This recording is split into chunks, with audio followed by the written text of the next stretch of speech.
Hello everyone.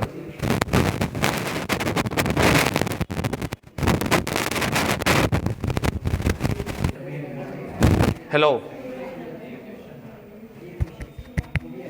आज हम लोग बच्चों फोर्थ की शक्ल देख लो स्पीड से। फोर्थ में दे रखा है शेयर कैपिटल, उसमें दे रखा है 10,000 प्रेफरेंस शेयर और 1 लाख इक्विटी शेयर मिल गए। तो प्रेफरेंस शेयर 10,000 है, इससे मतलब नहीं है, इशूड से मतलब होता है और सब्सक्राइब से मतलब होता है। अब इशूड भी दे रखे, इशूड से ही मतलब नहीं है, मगर इशूड में एक लाइन दे रखी है वो देख लो। 2,500 प्रेफरेंस शेयर, दो तरह के प्रेफरेंस शेयर है, एक ए कैटेगरी के और एक बी कैटेगरी के। तो अब याद रखना बच्चों, प्रेफरेंस शेयर दो है 2,500 वाले, एक ए वाले 2,500 कितने रुपए के, 100 है या 10 है, और एक बी कैटेगरी ये भी 2,500 है, 100 के। हाँ, अब सब्सक्राइब में आते हैं अपन लोग। सब्सक्राइब में देख लो ध्यान से क्या लिखा हुआ है। सब्सक्राइब में लिखा है जो ए कैटेगरी वाले हैं उसमें पूरा रुपया अपन ने मांग लिया। एक ही बंदा है जिसने 100 शेयर पे 25% की थी, एक ही बात कर रहा है, 100 पे 25 ये नहीं आया हमारे पास, समझ रहे हो। दूसरे में क्या लिखा है, 75 पेड अप, 75 पेड अप, ये लिखा है। और भी क्या लिखा है आगे, रिजर्व दे रखा है, general reserve, capital reserve, surplus, security premium और डिविडेंड इक्विलाइजेशन रिजर्व। मुझे बताओ सीआरआर बनाने के लिए कौन कौन सी चीजें काम में लेंगे। सबसे पहले general reserve, capital, capital reserve कभी काम में नहीं लेते, सरप्लस, सिक्योरिटी प्रीमियम नहीं, और डिविडेंड इक्विलाइजेशन रिजर्व सीआरआर में काम में लेंगे नहीं लेंगे। डिविडेंड इक्विलाइजेशन रिजर्व सीआरआर में काम में लेंगे नहीं लेंगे। बच्चों मेरी बात सुन लो, डिविडेंड इक्विलाइजेशन रिजर्व काम में लेंगे, क्यों लेंगे उसका रीजन भी सुन लो। सारे जो फ्री प्रॉफिट होते हैं ना, फ्री, जनरल रिजर्व क्या है, फ्री प्रॉफिट जो किसी में भी यूज में आ सकता है, ठीक है।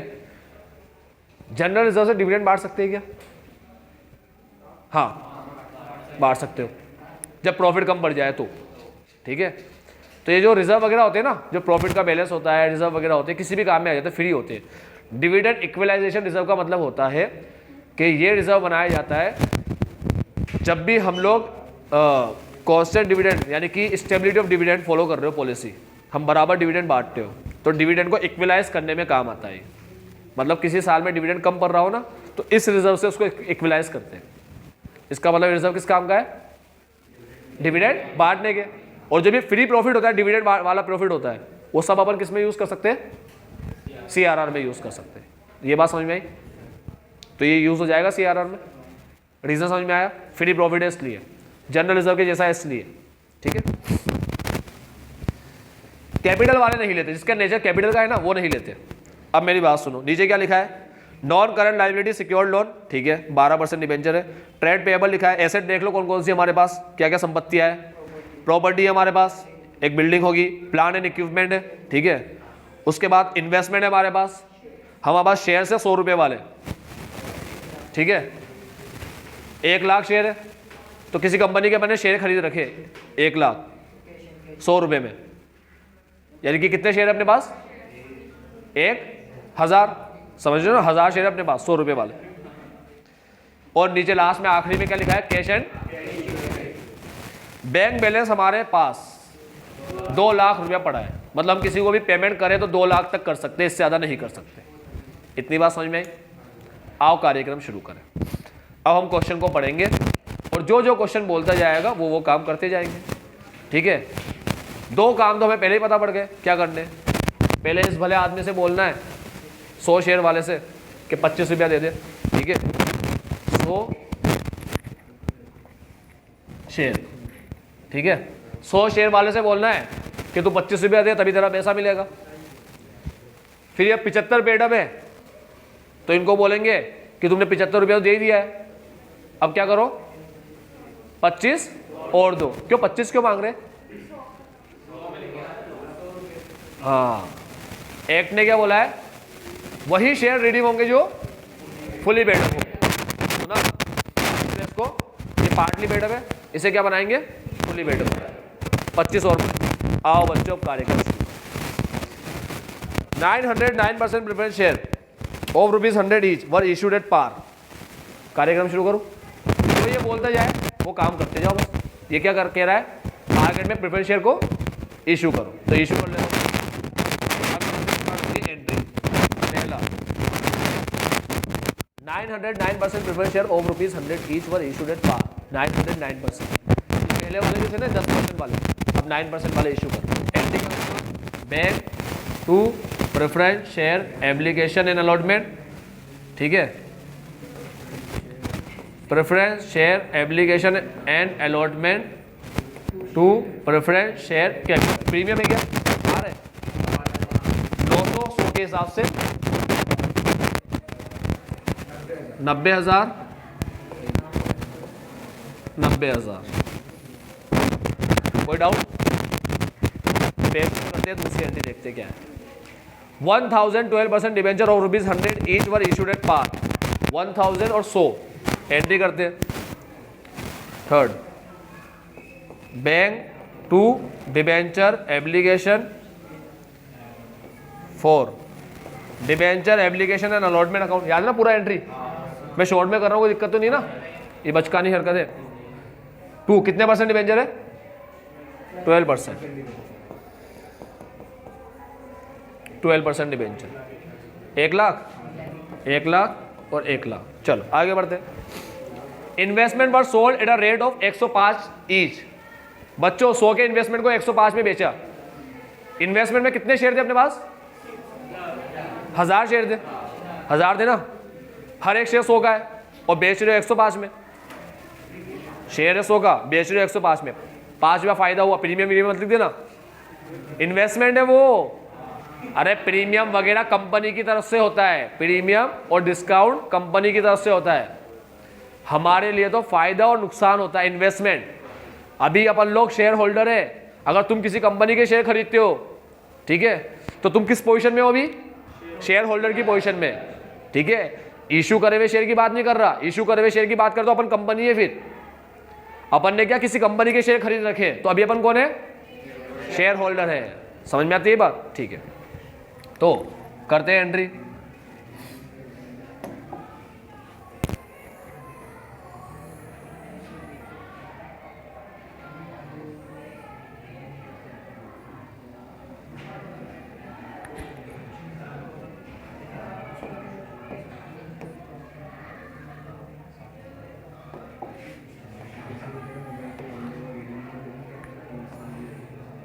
चलो बच्चों कार्यक्रम शुरू करें। एंट्री नंबर 4 हो गई ना, 5 पे आते हैं। 5 इन्वेस्टमेंट बेच रहे, बेचेंगे तो रुपया आया, इन्वेस्टमेंट गया। Bank to investment, bank to investment, ठीक है। अब इन्वेस्टमेंट है 1 लाख के और हमने बेचे 1,05,000 में, ठीक है। तो 5,000 जो एक्स्ट्रा है वो टू स्टेटमेंट ऑफ P&L। अभी शॉर्ट में P&L लिख रहा हूं, कोई डाउट हो तो बोलो। अरे 1 लाख के इन्वेस्टमेंट को 1,05 में बेचे ना, 1000 × 105 और 1000 × 100। इन्वेस्टमेंट खरीदे थे 1000, इन्वेस्टमेंट 100 में खरीदे थे, तो 1000 × 100, उसे बेचे 105 में, तो 1000 × 105। हमारे पास 1,05,000 आया और इन्वेस्टमेंट 1 लाख का था, तो 5,000 क्या हो गया, प्रॉफिट हो गया। कोई डाउट हो तो बोलो। बोलना है बोलना बेटा, डरता क्यों है तनेश, कोई डाउट नहीं? हाँ बोल। क्या? हाँ सरप्लस है बच्चों, ये P&L अमाउंट, ये सरप्लस में जाएगा, ठीक है। इसके साल का एंड चल रहा है ना, एंड चल रहा है साल का एंड, बताऊंगा सभी, सब बताऊंगा। अभी आगे तक जाएंगे, देखना क्या होगा। हाँ कैपिटल रिजर्व में ट्रांसफर करूं, ये कैसे पता पड़ा कैपिटल गेन है?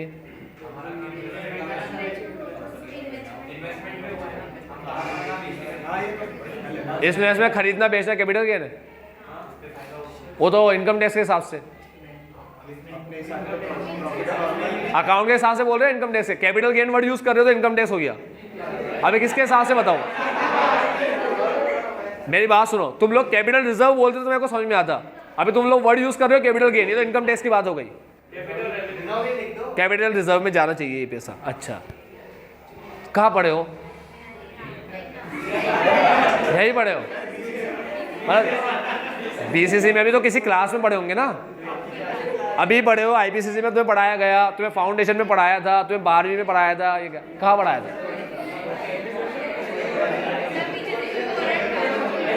12th में पढ़ाया था।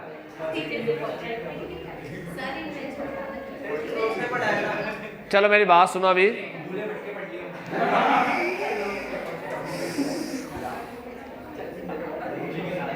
मुझे ये बताओ किसी क्लास में पढ़े हो क्या ये? एक काम करना, अब जिस भी क्लास में तुम्हें याद आए तो दिमाग में उस टीचर को लेकर आना कि ये कौन सा टीचर ने हमने पढ़ाया था, ठीक है। 11th याद आया तो मुर्ता सर से पूछना, 12th याद आया तो शब्बीर सर से पूछना, ठीक है। फाउंडेशन में भी शायद कौन है, मुझे दोनों ही थे, ठीक, तो उनसे एक बार पूछ लेना कि क्या करना है इन्वेस्टमेंट का, या अकाउंटिंग में कहा जाता है, ठीक। इन्वेस्टमेंट बेसिस ऑफ प्रॉफिट हुआ कहाँ गया, अभी पीएनएल में गया। पीएनएल में इसलिए गया क्योंकि दो तरह के इन्वेस्टमेंट होते हैं बच्चों। अभी इन्वेस्टमेंट की कहानी थोड़ी बाद में सुनाता हूँ, पहले ये क्वेश्चन कंप्लीट करा लो, है ना। आ जाओ, अब 5 के बाद ये काम भी हो गया, छठा काम देखते हैं क्या है। इन्वेस्टमेंट बेच दिया, अब बिल्डिंग बिकवा रहा है, भाई साहब बहुत फ्री है। द बिल्डिंग, अच्छा 1 लाख बुक वैल्यू है और अपन से बिकवा रहा है 10,000 के लॉस में बिकवा रहा है बिल्डिंग। 1 लाख की बिल्डिंग 10,000 के लॉस में। अब सुनना बच्चों ध्यान से, एंट्री करेंगे, रुपया आया, बिल्डिंग गई, bank to building, to building, ठीक है। अब बिल्डिंग तो थी 1 लाख की और लॉस में बेचा तो लॉस तो यहां आएगा ना, पीएनएल अकाउंट डेबिट, लॉस में पीएनएल डेबिट होता है। 10,000 के लॉस में बेची तो कितना आया, हो गया 1 लाख, 1 लाख, 1 लाख और ये 1 लाख, ठीक। हाँ, ये आ गया 10,000। आगे बढ़ता हूं, अब क्या हुआ, utilising the profit available for distribution for purpose of redemption necessary number of equity share but not more than that were issued at a premium of 10%। ये कह रहा है तुम्हारे पास पहले जो प्रॉफिट है ना, सुनना बच्चों मेरी बात सुनना, मैं तो सब बताऊंगा कैपिटल रिजर्व वगैरह वाली बात, पहले अभी क्वेश्चन समझ लो पहले पूरा, ठीक है, फिर एक एक डाउट को लूंगा, ये रिजर्व वाली बात जो तुम कह रहे हो ना उसको लेते हैं।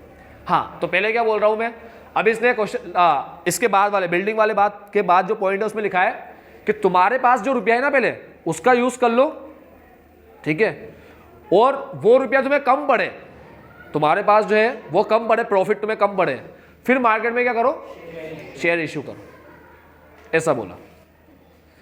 तो ये बात समझ में आई, क्वेश्चन क्या बोल रहा है, पहले तुम्हारे पास जो है प्रॉफिट उसका यूज करो और उसके बाद वो कम पड़े तो मार्केट में शेयर इश्यू करो। यानी कि पहले क्या बनेगा, सीआरआर।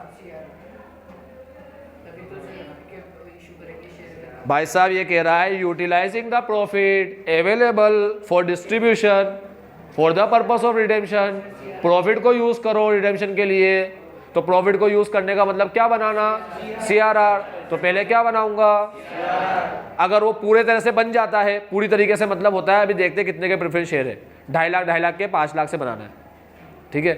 तो अगर 2.5 लाख 5 लाख से बन जाता है सीआरआर तो ठीक है, और अगर सीआरआर 5 लाख से नहीं बनता तो शेयर इश्यू कर दूंगा। यही तो मतलब हुआ ना इस लाइन का, पढ़ के देख लो, कोई डाउट हो तो पूछ लो, यही लिखा हुआ है।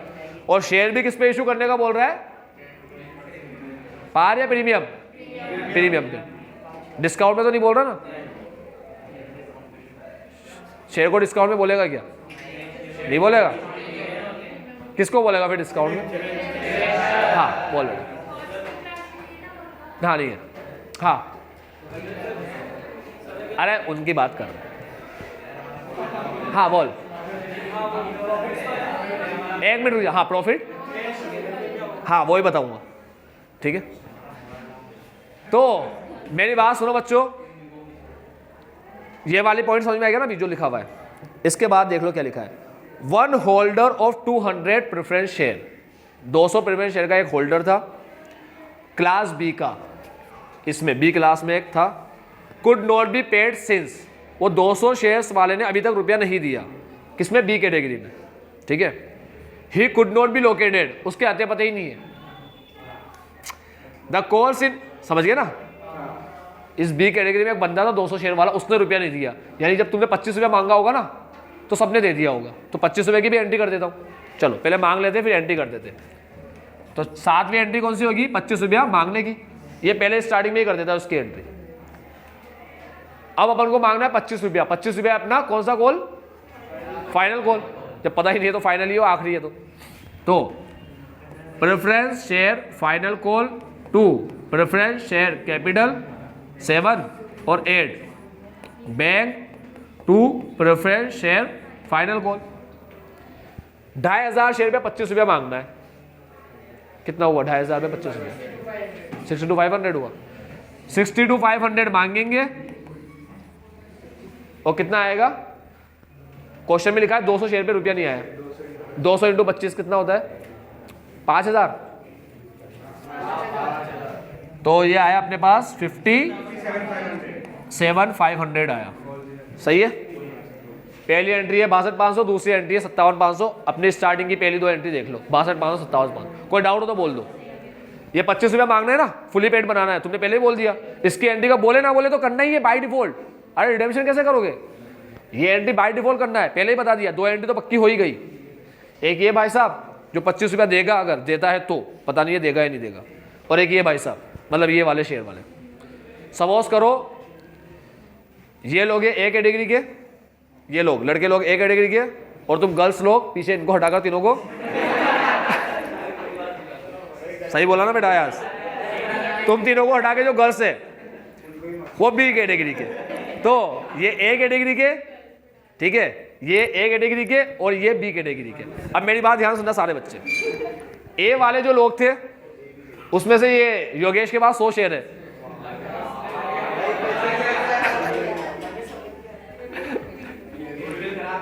चलो सागर के पास है, सागर को दे देते, सागर के पास 100 शेयर है, ठीक है, और सागर ने क्या किया, 100 शेयर्स पे 25 रुपया दिया या नहीं दिया, नहीं दिया। अब देखते हैं सागर रुपया देता ही नहीं देता। अब गर्ल्स की बात कर ले, तो गर्ल्स में क्या है, एक एलिना है, ठीक है, उसके पास कितने शेयर है, 200 शेयर से, और उसके अते पते ही नहीं है, ठीक है, तो उसने तो हमें पैसा दिया ही नहीं। अब एलिना ने पैसा नहीं दिया गर्ल्स के डिपार्टमेंट में, यानी कि बी कैटेगरी में। अब सागर की बात देखते हैं, सागर ने दिया ही नहीं दिया। Calls in arrear on a share also could not be realise, ये भी मक्कार निकला। All the rest were paid off, तो भाई सागर और एलिना इनको बोलेंगे कि तुम हमें पैसा नहीं दे रहे, तो तुम्हारे शेयर्स का जो रिडेम्पशन का पैसा है, रिडेम्पशन प्रोसेस में तो आएंगे दोनों, इनके लिए रुपया भी निकाल के रखेंगे। देखो रुपया पहले निकाल के रख लेते, हमें पता है जब भी ये लोग आ गए ना उनको देना पड़ जाएगा रुपया, तो निकाल के तो पहले रखेंगे। मतलब ये दोनों एलिना और सागर रिडेम्पशन प्रोसेस में आएंगे तो सही, मगर इनको रुपया नहीं मिलेगा बस लास्ट में, बैंक वाली एंट्री में नहीं आएंगे ये लोग, समझ गए। रिडेम्पशन की एंट्री में, ड्यू की एंट्री में तो आएंगे कि भाई तुम्हें देना है हमें, ठीक है। कब देना है, जब तुम अपनी आदतें हरकतें सुधार लो, आकर हमें हमारा रुपया दे दो, तब तुम्हें देना है। और दूसरी बात क्या, जब पेमेंट करेंगे उसके अंदर ये लोग तो ड्यू में आएंगे, पेमेंट में नहीं आएंगे, सिंपल सी भाषा में। अब ये एंट्री भी हो गई, कोई डाउट तो नहीं है किसी को। इसकी एंट्री करूंगा ही नहीं क्योंकि आया ही नहीं है 100 शेयर्स पे, सागर ने पैसा ही नहीं दिया, तो इसकी एंट्री होगी ही नहीं। तो बस यहां तक एंट्री हुई। अब कितनी एंट्री हो गई भाई, 1 2 3 4 5 6 7 8, 8 हो गई। 1 2 3 4 5 6 7 8। नहीं, इसने क्या किया है, इसने एक ही कर दी एंट्री, वो डिबेंचर और प्रेफरेंस शेयर की एक ही कर दी, आने की, ये आने की एंट्री एक साथ ही कर दी, तो अपनी एंट्री इसकी एंट्री सेम ही है। अब आ जाओ बच्चों, कार्यक्रम शुरू करें। ध्यान से सुनना सारे बच्चे मेरी बात, मैं अभी एक कैलकुलेशन करूंगा, तुम लोग उस कैलकुलेशन को ध्यान से देखना। चलो कार्यक्रम शुरू कर दो। ये दिख रहा है ना बोर्ड, यहाँ तक आ रहा है ना पूरा, ठीक। तो बच्चों देखो क्या लिखा है, हमारे पास जनरल रिजर्व है 1,35,000, यहाँ लिख रहा हूँ जनरल रिजर्व 1,35,000, ठीक है। और उसके बाद हमारे पास सरप्लस है 50 और डिविडेंड इक्विलाइजेशन है 1,25। डिविडेंड इक्विलाइजेशन रिजर्व है 1,25,000 और सरप्लस हमारे पास है 50,000, ठीक है। ये बात समझ में आई। अब 50,000 में से देखो इन्वेस्टमेंट बेचने पे 5,000 का प्रॉफिट हुआ और यहां पर 10,000 का नुकसान हुआ, ठीक है। 5 और 10 हो गए ना, समझ में आ रहा नहीं आ रहा? 5 का फायदा 10 का नुकसान, फायदा होने से प्रॉफिट बढ़ता है 5 से बड़ा, 10 का नुकसान होने से प्रॉफिट कम होता है। तो ये आया 40। कोई डाउट हो तो बोलो, ठीक है। अब देखो जनरल रिजर्व 1,35,000 है क्वेश्चन में दिखा रहा हूं, है ना। कैपिटल रिजर्व 25 है, तो 25 को लेने से मतलब ही नहीं है, कैपिटल रिजर्व को लेने से तो नहीं मतलब है, क्या करेगा कैपिटल रिजर्व, कुछ काम का ही नहीं है। सरप्लस 50 था, ले लिया मैंने। सिक्योरिटी में 15, कोई मतलब है क्या इसका, कुछ भी मतलब नहीं। और डिविडेंड इक्विलाइजेशन रिजर्व 1,25,000, जिसके रिजर्व बनेंगे ना वो सारी चीजें मैंने ले ली, ठीक है। आओ बच्चों कार्यक्रम शुरू करें। अब मेरे पास कितना प्रॉफिट है टोटल, 1,35, 1,25 और 45, 3,5।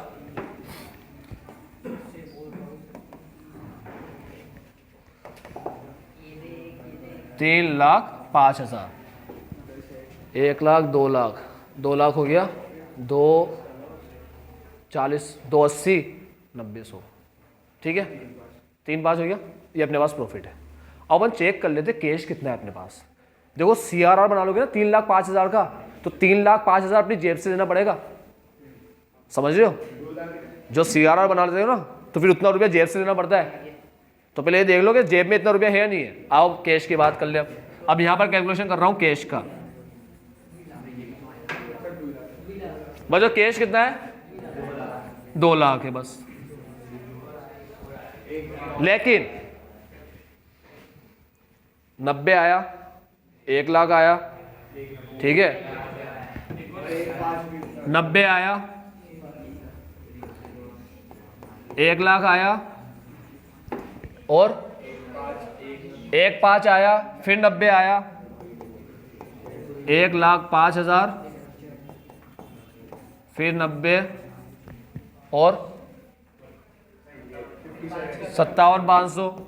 ओ माय गॉड, बारिश ही हो गई।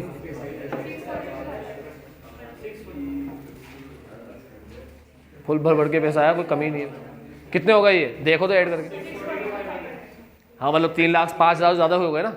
चलो अब कार्यक्रम शुरू करते हैं बच्चों, ध्यान से देखना। पॉइंट नंबर 5 में लिखा है utilising the profit available for distribution for the purpose of redemption necessary number of equity share but not more than that were issued at a premium. Necessary number of equity share issue करेंगे मगर उससे ज्यादा नहीं, ठीक है। तो आओ कार्यक्रम शुरू करें। और कोई एंट्री तो नहीं बची, पक्का, ठीक है। करो स्टार्ट। तो स्टार्ट करने से पहले क्वेश्चन में देखो एक लाइन लिखी है टेबल के नीचे, the director decided for undergoing necessary format. पूछ तो लो उससे रिडीम क्या करूं, सारे ही करना है रिडीम या कुछ करना है या कुछ नहीं करना, और करना है तो कितने पे करना है। Redeem the director decided for undergoing necessary formality to redeem both the type, दोनों रिडीम करना है, पता पड़ गया। मतलब खुद से रिडीम मत कर देना, जहां प्रेफरेंस शेयर दिखे पूरा रिडीम करने बैठ गए। पूछ लो पहले उससे सारे ही करने या नहीं करने, सारे ही करने भाई, और 5% प्रीमियम पे करने। आओ कार्यक्रम शुरू करें। अब होती है एंट्री नंबर 9, करो स्टार्ट। रिडीम करना है प्रेफरेंस शेयर को, तो रिडेम्पशन की एंट्री वही किसी भी वो 4 एंट्री तो मैं करके दिखाता था मैं हमेशा। Preference share capital premium on redemption to preference shareholder, ठीक है, तो 2.5 लाख 2.5 लाख 5 लाख लिख दूँ ना, 5 लाख 5% प्रीमियम के हिसाब से कितना 25 पेमेंट करना है 5,25,000। इस एंट्री के बाद वाली एंट्री कौन सी होती है बच्चों? देखो इससे मत देखना बुक का आंसर, अपन अपने हिसाब से कर रहे हैं, ये इसके हिसाब से कर रहा है। हाँ जनरल रिजर्व टू, ठीक है चलो क्या दिखा है, यही कर दूं। एंट्री नंबर 10, जनरल रिजर्व या सरप्लस किसी को भी यूज करो, और किसको राइट ऑफ करना है? प्रीमियम को। तो तुम्हारी मर्जी पड़े जिसको ले लो, जनरल रिजर्व ले लो। हाँ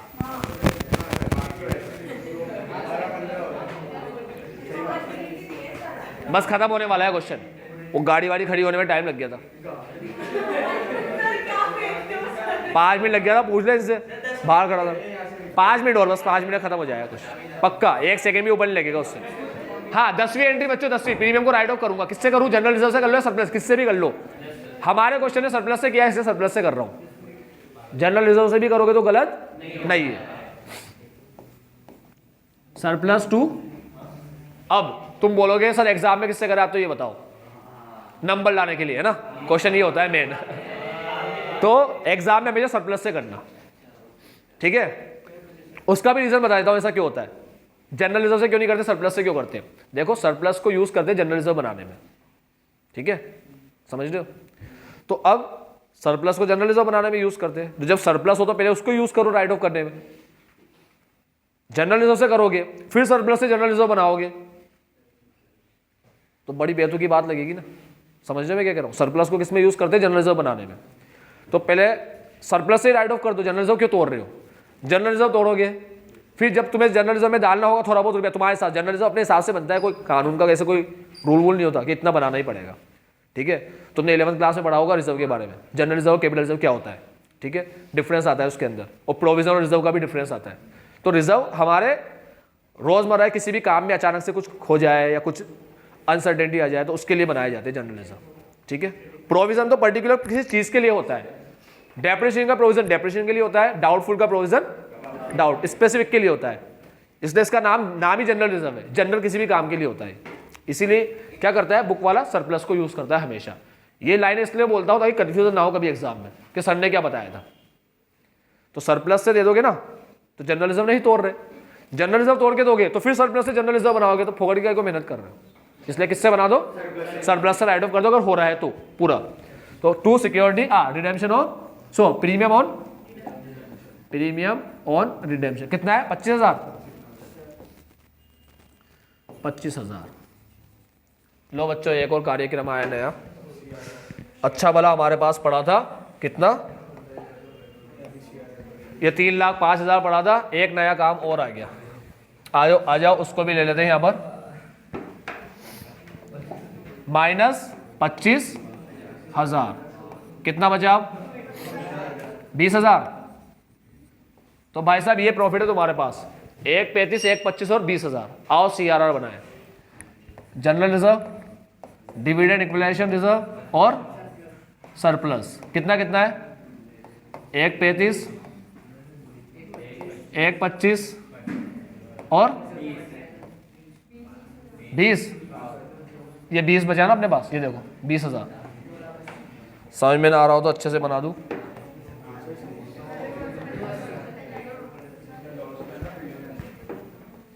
हाँ कोई भी क्वेश्चन हो तो बोल दो बच्चों, कोई डाउट है?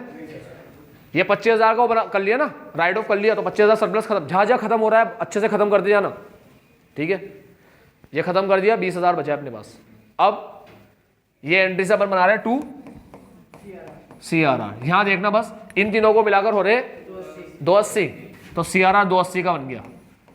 अब शेयर इशू करने की एंट्री सिखा रहा हूं, प्रीमियम पे ध्यान से देखना, एंट्री कैसे करेंगे, चुटकियों में कर लेंगे बिना दिमाग लगाए, ठीक है, बिना दिमाग लगाए क्या है क्या नहीं है, कुछ दिमाग लगाने की जरूरत नहीं है। देखो थोड़ा सा दिमाग लगेगा क्योंकि एक चक्कर आ गया एक चक्कर बढ़ गया बीच में इसलिए लगेगा, ठीक है। तो मैं तुम्हें अभी गलत करके दिखाऊंगा फिर सही करके दिखाऊंगा, ठीक है। एक बार में सही कर दूं, कोई रीजन होता है गलत करने। चलो ठीक है, तुम कह रहे हो तो एक बार में सही कर देता हूँ, आ जाओ। ये एंट्री नंबर 11, अब कौन सी करेंगे? 12। आ जाओ बच्चों, कर रहा हूं मैं एंट्री, ध्यान से देखना सारे। Bank to equity share application, ठीक है। 13वीं एंट्री इक्विटी शेयर एप्लीकेशन, वही एप्लीकेशन अलॉटमेंट लिख देना रे यार, ये लो, एंड अलॉटमेंट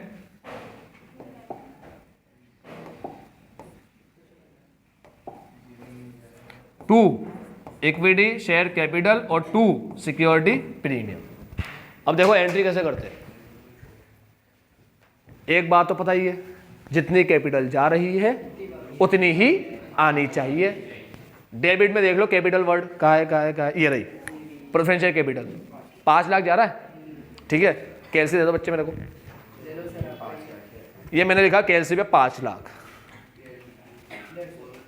इतना ही 5 लाख वर्ड आना चाहिए कैपिटल के सामने, 5 लाख आना चाहिए बस। कितना आ रहा है? CRR में C का मतलब कैपिटल, कैपिटल के सामने 280 क्रेडिट में आ गया। देखो 5 लाख डेबिट में आ रहा है, तो 5 लाख ये कहां पर आना चाहिए? क्रेडिट में आना चाहिए। तो 280 यहाँ आ गया, लेस कर देंगे 2,80,000, 220 बचा। और तो कोई वर्ड नहीं आ रहा कैपिटल का। हाँ, प्रेफरेंशियल कैपिटल को इशू कर रहे हो, ये भी आ रहा है ना, इसका मतलब नहीं है क्या?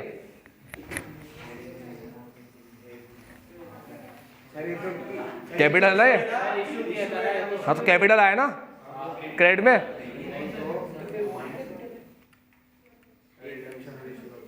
एक 30 हो रहा है माइनस करके, ये भी कैपिटल वर्ड है, ये भी आया। और कोई कैपिटल वर्ड तो नहीं है? देख लो एक बार,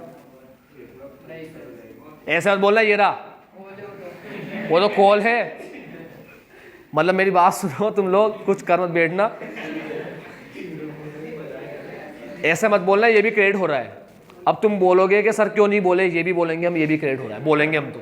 तो मैं तुमसे बोलूंगा बच्चों, ये जो क्रेडिट हो रहा है ना, ये इसका पार्ट है, इसका 5 लाख के अंदर इंक्लूड है ऑलरेडी, ठीक है। तो इसको माइनस मत कर देना। ऐसे तो पूरा 5 लाख ही आया होगा ना, ये 2 प्रेफरेंशियल कैपिटल तो 5 लाख से ही किया होगा मैंने, ठीक है। तो क्या मतलब कुछ बनाओ नहीं, बिल्कुल खत्म ही कर दूं? ऐसे नहीं होता, इसको कंसीडर नहीं करेंगे क्योंकि प्रेफरेंशियल कैपिटल ये फाइनल कॉल है, फाइनल कॉल ये ऑलरेडी 5 लाख में आ रहा है बच्चों। 5 लाख का जो भी 5 लाख के पार्ट होते हैं ना, जैसे फर्स्ट कॉल है, अलॉटमेंट है, फाइनल कॉल है, जो भी इसके पार्ट होते हैं उसको कंसीडर नहीं करते। ये तो नए शेयर इशू कर रहा हूँ इसलिए ले रहा हूँ इसको, नए शेयर है 90,000, ठीक है। ये आया 1,30,000, ठीक। और कैपिटल वर्ड नहीं है कहीं पे। अब बुक में चेक कर लो, आंसर में 1,30 मिलेगा इक्विटी शेयर कैपिटल के सामने। यहां सीधा आंख बंद करके लिख दो 1,30,000, बस खत्म। वापिस बता रहा हूं मैं तुम्हें शेयर कैसे इशू। हाँ पुरानी बुक है क्या? तो उसमें कुछ और भी हो सकता है, मुझे पता नहीं है, कुछ और होना है पुरानी बुक में। नई बुक में तो 1,30 ही मिलेगा। अरे पुरानी बुक में दूसरा फिगर इसलिए लिखा हुआ है क्योंकि सिक्योरिटी प्रीमियम से राइट ऑफ कर रखा हुआ है, इसको देखना, ये राइट ऑफ कर रखा है ना, प्रीमियम और रिडेम्पशन सिक्योरिटी प्रीमियम से कर रखा होगा। देखो पुरानी बुक में कह रहा हूं, नहीं कर रखा, सरप्लस से ही कर रखा है। और 1,30 भी नहीं है। क्या अमाउंट है इक्विटी शेयर कैपिटल के सामने? हाँ शेयर इशू की एंट्री पूछ रहा हूँ, इक्विटी शेयर कैपिटल, ये वाली एंट्री पूछ रहा हूँ, ये वाली equity share application allotment account to equity share capital to security, ये कितने से है? तो वो कि मना क्यों कर रहा है पीछे?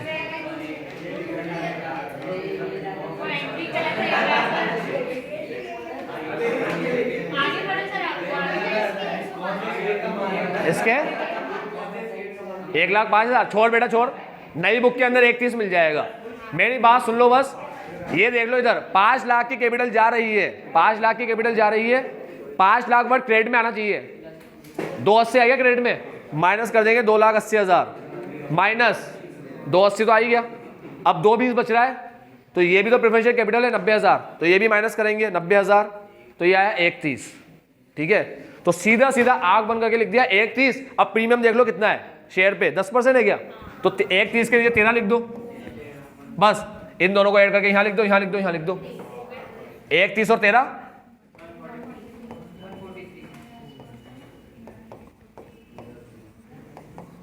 खत्म पूरी एंट्री।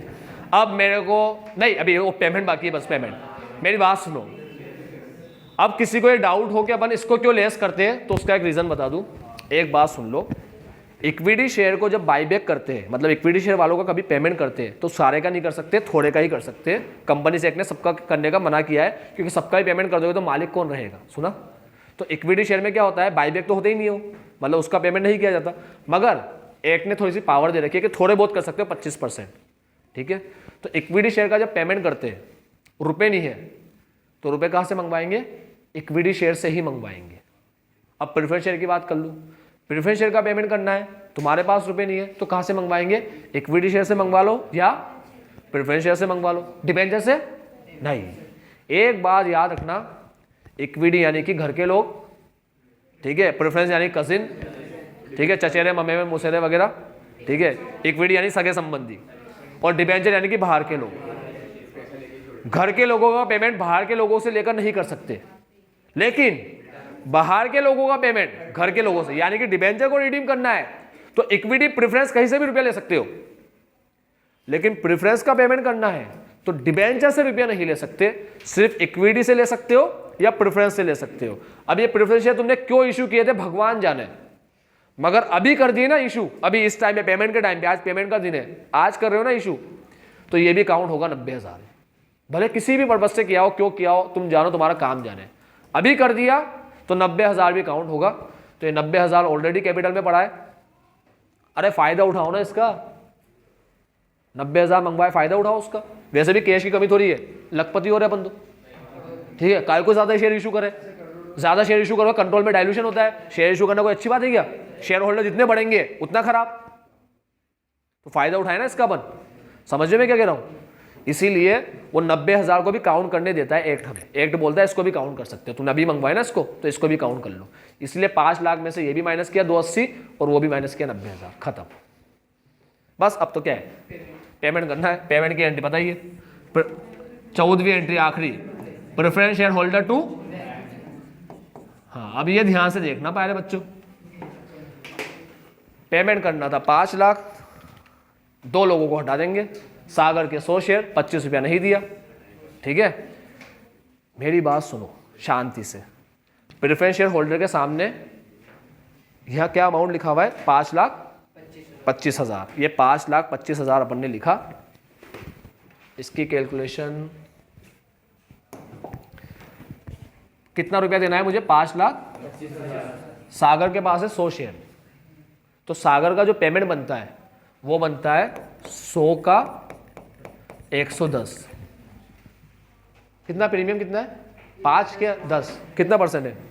अरे इक्विटी शेयर का मत देखना, प्रेफरेंस शेयर का देखना, 5% है, 10%। मुझे याद है तुम समझदार हो। सागर के पास जो शेयर है, सागर का पेमेंट बनता है 100 पे 105, कितने हुए, 10,500। बुक वाले ने अलग अलग किए एंट्री, एक साथ किए, अलग अलग किए, इसलिए मैं तुम्हें अलग अलग कैलकुलेट करके बता रहा हूं, नहीं तो तुम बोलोगे अलग अलग अमाउंट कहां से आए। ए और बी का कैलकुलेशन अलग अलग किया उसने, ए शेयर होल्डर अलग लिखा है, बी शेयर होल्डर अलग लिखा है, इसलिए दोनों का अलग अलग करता हूं। तो कुछ भी नहीं करना, अलग अलग करने में यहां ले लूंगा। देखो एक बात सुन लो, शेयर होल्डर है कितने वाले, 2.5 लाख वाले, ए वाले, सागर ए में आता है। लड़कों को मुझे कितने रुपए देना है, 2.5 लाख प्रीमियम के साथ प्लस 5%।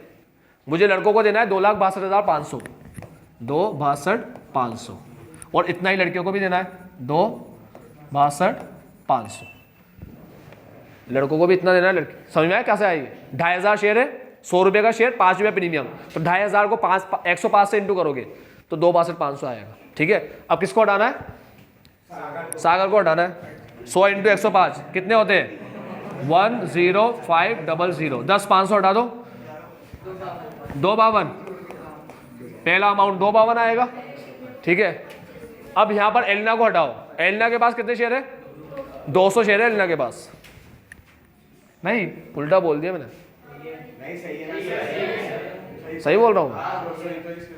एक कैटेगरी में 100 ही थे ना, तो एलिना के पास भी 200 है, एलिना अमीर है बहुत ज्यादा। 200 शेयर और 105, 10,500 का डबल 21,000, 21 माइनस कर दो,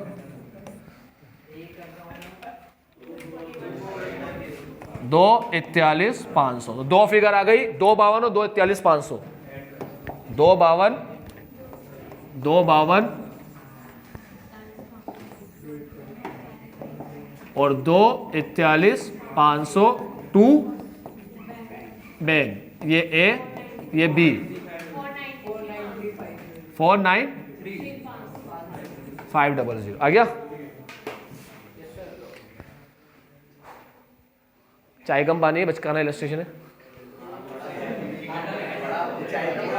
बड़ा है, बस बड़ा है, ट्रिकी, वो ऐसा नहीं है कोई कंफ्यूजिंग हो, समझ में नहीं आया क्या हो गया।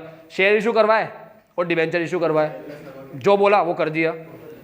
इन्वेस्टमेंट बिकवाया, बिल्डिंग बिकवाई, इन्वेस्टमेंट प्रॉफिट पे बिकवाया, बिल्डिंग लॉस पे बिकवाई, वो भी बेच दी। उसके बाद फाइनल कॉल मांगना था, वो क्वेश्चन ने नहीं बोला, अपन को पता ही होना चाहिए ये चीज, ये फाइनल कॉल मांग लिया, ठीक है। फाइनल कॉल में जो कैपिटल वर्ड आता है उसे कंसीडर नहीं करते कभी भी, ठीक है, वो तो इसका पार्ट है ऑलरेडी। ये रिडेम्पशन की एंट्री यहाँ से शुरू होती है। प्रीमियम को राइट ऑफ किया, राइट ऑफ करने के बाद सीआरआर बनाया, सीआरआर बनाने के बाद कितना रुपया कम पड़ा, 1,30,000, सीधा 1,30,000 यहाँ लिख दिया। 1,30,000 का 10% 13 ऐड करके पूरा ऊपर तक लिख दिया, ठीक है। ये लास्ट एंट्री करने के बाद अब 2,50,000 5% प्रीमियम के साथ देना है, 2,62,500, ठीक है। लेकिन जिन्होंने रुपया खाया है उनका पूरा अमाउंट हटा देंगे, ठीक है। फिर बनाना होता है बैलेंस शीट। बस बैलेंस शीट में क्या करेंगे, ध्यान से देख लो, ये प्रेफरेंस शेयर कैपिटल आया है, ये लाइबिलिटी साइड में आ जाएगा, ये प्रेफरेंस शेयर कैपिटल का आएगा लाइबिलिटी साइड में। दूसरा यहां से 12% डिबेंचर 1,00,000, ये भी वहां जाएगा 1,00,000। इन्वेस्टमेंट चला जाएगा तो 1,00,000 शो नहीं करना, इन्वेस्टमेंट उड़ जाएगा ऐसे साइड से। बिल्डिंग गायब हो जाएगी ऐसे साइड से, क्योंकि बिल्डिंग 1,00,000 की बेच दी ना, तो प्रॉपर्टी वगैरह में से 1,00,000 गायब हो जाएगा टेंजिबल एसेट में से, ठीक है। यहाँ पर क्या हो रहा है, कुछ भी नहीं करेंगे इसका, तो फर्जी है। शेयर रिडीम कर रहे हैं, प्रेफरेंस शेयर 2,50,000 रिडीम, 2,500 के शेयर थे ना ए और बी वाले, उसको उड़ा देंगे, वो गायब हो जाएंगे, ठीक है। बस एलिना और सागर रह जाएंगे। बैलेंस शीट में बताऊंगा अभी एलिना कहाँ पर आ रहा है, सागर कहाँ पर आ रहा है, ठीक है। एलिना का है और सागर का है, ठीक है। सरप्लस प्रॉफिट का कार्यक्रम था ना, तो ये तीनों के नाम हट जाएंगे, नई बैलेंस शीट में तीनों नाम हट जाएंगे। सरप्लस जीआर पूरा गायब हो गया, ठीक है, डीआर पूरा गायब हो जाएगा, पूरा गायब। नई बैलेंस शीट में इसके नाम और निशानी गायब हो जाएंगे और सरप्लस पूरा गायब हो जाएगा। नई बैलेंस शीट में तीनों के नाम नहीं आएंगे, नई बैलेंस शीट में तो सिर्फ सिक्योरिटी प्रीमियम आएगा और कैपिटल रिजर्व आएगा, और सिक्योरिटी प्रीमियम भी जुड़ के आएगा, वो शेयर्स के साथ आया था ना, ये जुड़ के आएगा 13,000 नई बैलेंस शीट में। पुराने सिक्योरिटी प्रीमियम में 13 जुड़ के आएगा। फिर अगर अपन एंट्री पे आए, इस वाली एंट्री में भी देख लिया, इसके अंदर शेयर इशू हुए। आ जाओ आ जाओ आ जाओ। ये बैलेंस शीट में तुम्हें एक बार और बता दूंगा कल, अभी स्पीड से बता रहा हूं। लास्ट बैंक बैलेंस देख लो कितना आएगा, तुमने सब अमाउंट को ऐड किया था तो कितना आ रहा था, 2,90,000, 1,00,000, 1,05,000, 90,000, 5,43,500 आ रहा है मेरा तो, 2,90,000, अच्छा 1,000 ले लिया मैंने, सॉरी, 1,05,90,000, क्या आ रहा है, हाँ 642,500 आ रहा है, 642,500 आ रहा है। इसके बाद कोई पेमेंट किया क्या, 57,500 का है ये रहा। इसके बाद कुछ पैसे का हुआ, बैंक वर्ड आ रहा है कहीं पे, ये आ रहा है बैंक वर्ड 1 लाख, और एक बैंक वर्ड आ रहा है 493,500 माइनस करके, माइनस 493,500, तो 292 आ गया, 2,92,000। लास्ट में बैंक बैलेंस चेक कर लेना, 292 आ जाएगा। बैलेंस शीट बहुत सिंपल होती है, जनरल एंट्री में से क्या चीज गायब हो रही है, क्या चीज आ रही है, बस वो दिखा दो, ठीक है, समझ लो। अगर दिक्कत आएगी तो कल एक बार और बता दूंगा बैलेंस शीट। चलो आज के लिए इतना ही, bye bye, take care, have a nice day, आपका दिन मंगल में हो। फर्स्ट ईयर के बच्चे भी रुक जाना यहाँ पर, 1 मिनट। अरे